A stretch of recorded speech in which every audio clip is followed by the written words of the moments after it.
కోవూరు రాజకీయంలో కాక అర్థబలంతో ఎన్నికలు గెలవాలని ప్రశాంతిరెడ్డి ముమ్మర ప్రయత్నం. ప్రసన్న ఘాటు విమర్శలతో వేడెక్కిన పాలిటిక్స్. కోవూరు రాజకీయంలో కాకపుడుతోంది. ప్రసన్న ప్రశాంతి మధ్య మాటల యుద్ధం సాగుతోంది.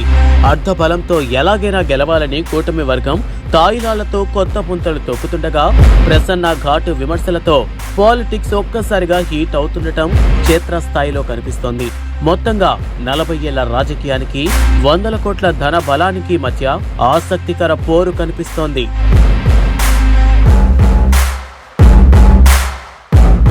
కోవూరు అసెంబ్లీ నియోజకవర్గం ఈ పేరు చెప్పగానే దశాబ్దాల రాజకీయ చరిత్ర గుర్తుకొస్తుంది. నల్లపరెడ్డి కుటుంబానికి ఉన్న పట్టు, ప్రజల్లో ఉన్న గుర్తింపు మదిలో మెదులుతాయి. ఇప్పటికీ నల్లపరెడ్డి చారిటబుల్ ట్రస్ట్ ద్వారా ప్రజలకు అందుతున్న సేవలు జ్ఞప్తికి వస్తాయి. ప్రసన్న కుమార్ రెడ్డి చేసిన అభివృద్ధి కార్యక్రమాలు, జనంతో ఆయన మమేకమయ్యే తీరు కళ్ల ముందు కదలాడుతుంది. అంతలా నల్లపరెడ్డి కుటుంబం కోవూరు నియోజకవర్గంలో ప్రజలతో మమేకమైంది. అలాంటి ఈ ప్రాంతంలో ఈసారి ఎన్నికలు కొత్తగా కనిపిస్తున్నాయి. ఎప్పుడూ లేని విధంగా 40 ఏళ్ల రాజకీయ నేపథ్యం ఉన్న నల్లపరెడ్డి కుటుంబానికి, రాజకీయాల్లో ఇప్పుడిప్పుడే ఓనమాలు నేర్చుకుంటున్న వేమిరెడ్డి కుటుంబానికి మధ్య నెలకొన్న పొలిటికల్ వార్ కనిపిస్తోంది. కోవూరు నియోజకవర్గం నుంచి వైఎస్ఆర్ కాంగ్రెస్ పార్టీ అభ్యర్థిగా నల్లపరెడ్డి ప్రసన్న కుమార్ రెడ్డి, కూటమి అభ్యర్థిగా తెలుగుదేశం పార్టీ నుంచి వేమిరెడ్డి ప్రశాంతిరెడ్డి బరిలోకి దిగడం తెలిసిందే. ఇద్దరూ ఎవరికి వారుగా నియోజకవర్గంలో ప్రచారాలు ముమ్మరంగా చేస్తుండగా వీరిద్దరూ చేసుకుంటున్న విమర్శలు, ప్రతి విమర్శలు ఇప్పుడు ఆసక్తికరంగా మారాయి. ప్రధానంగా తాను చేసిన అభివృద్ధి, తన ప్రభుత్వం చేపట్టిన సంక్షేమ కార్యక్రమాల గురించి వివరిస్తూ ప్రసన్న కుమార్ రెడ్డి ముందుకెళ్తున్నారు.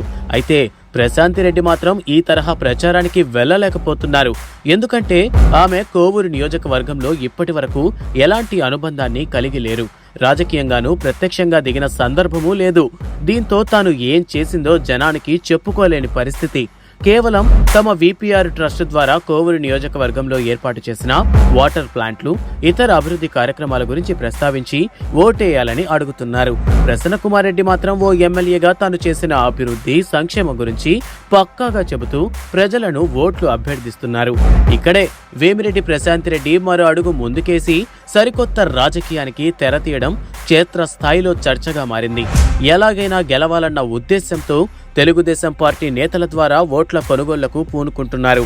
తాజాగా ఇందుకూరుపేట మండలం మైపాడు పంచాయతీ పరిధిలోని కొన్ని గ్రామాల్లో ఓట్లను దురాయికి వేలం వేయడం అందుకు ఉదాహరణగా చెప్పవచ్చు.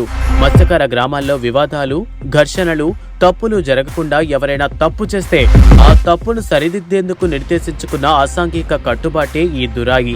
విద్యకు, విజ్ఞానానికి, సామాజిక చైతన్యానికి దూరంగా ఉన్న రోజుల్లో ఈ తీర ప్రాంత పల్లెల్లో దురాయి ఆచారంగా కొనసాగేది. ఈ ఆచారాన్ని అడ్డుపెట్టుకుని 80 లక్షలకు ఒప్పందం చేసుకున్నారన్నది ప్రత్యర్థుల నుంచి ప్రధానంగా వినిపిస్తున్న మాట. తద్వారా టీడీపీకి ఓటు వేయకుంటే భారీ జరిమానా, గ్రామ బహిష్కరణ చేపట్టేలా నిర్ణయించినట్లు చర్చ జరుగుతోంది. దీనిపై ప్రసన్న వర్గం తీవ్ర స్థాయిలో విమర్శలు గుప్పిస్తున్నారు.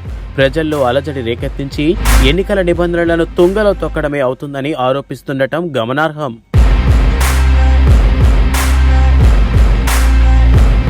ఇదే సమయంలో ప్యాకేజీలతోనూ నేతలకు ఎరవేస్తుండటం, తమ వైపు తిప్పేసుకునేందుకు పావులు కదుపుతుండటం మరో చరిత్రగా మారుతోంది. సర్పంచ్, ఎంపీటీసీలకు ఒక్కొక్కరికి 15 లక్షల రూపాయల చొప్పున, అదే ఎంపీపీ, జెడ్పీటీసీలు అయితే 25 లక్షల రూపాయల చొప్పున ముట్ట చెప్పేందుకు కసరత్తు జరుగుతోందన్నది బహిరంగ రహస్యం.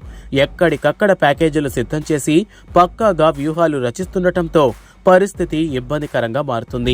ఈ జరుగుతున్న పరిణామాలనే అస్త్రాలుగా చేసుకుని ప్రత్యర్థులపై విమర్శలు గుప్పిస్తున్నారు ప్రసన్న.